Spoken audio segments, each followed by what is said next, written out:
Ibinida ang iba't ibang putahe na sinangkapan ng buri o pakaskas sa Cookfest sa Batangas City. Ating tikman yan sa report ni Denise Abante.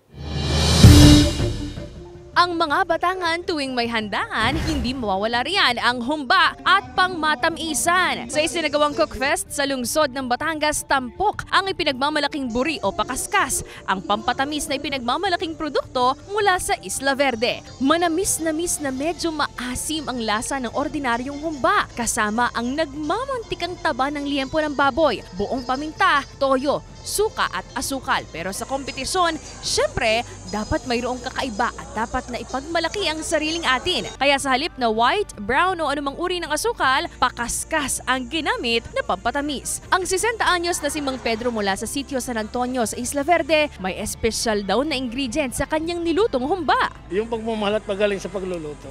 Kung may main dish, mayroon ding pangmatamisan kung ituring ang mga Batanggenyo, ang Bananarama. Stand out sa presentation ang ginawang Bananarama ni William mula sa Barangay Gulod. Dalawang version ang kanyang ginawa, ang deconstructed at ang orihinal na Bananarama. Siyempre, ang pakaskas ng isla, pandagdag tamis at lasa. Kaya naman, tingin pa lang, matatakam ka na. Innovation, how you plated the food, yun po, and the performance po ng pagkain. Kasama po niya yung pakaskas. Bali, ginamit ko po yung lagayan ng pakaskas para po mahulma yung banana wrap natin. At yun nga po, nasa loob niya yung pakaskas tsaka po saging po. Ayon sa Home Extension Division ng City Agriculture Office, mas maganda raw ang epekto sa katawan ng pakaskas kumpara sa ibang mga asukal.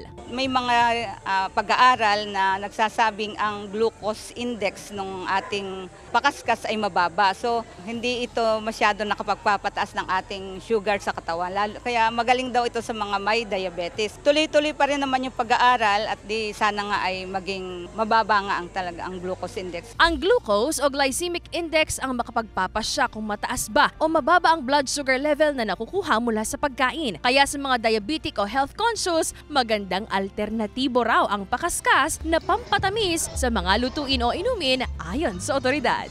Kasama si Buhay Adante Jr., Denise Abante, Balitang Southern Tagalog.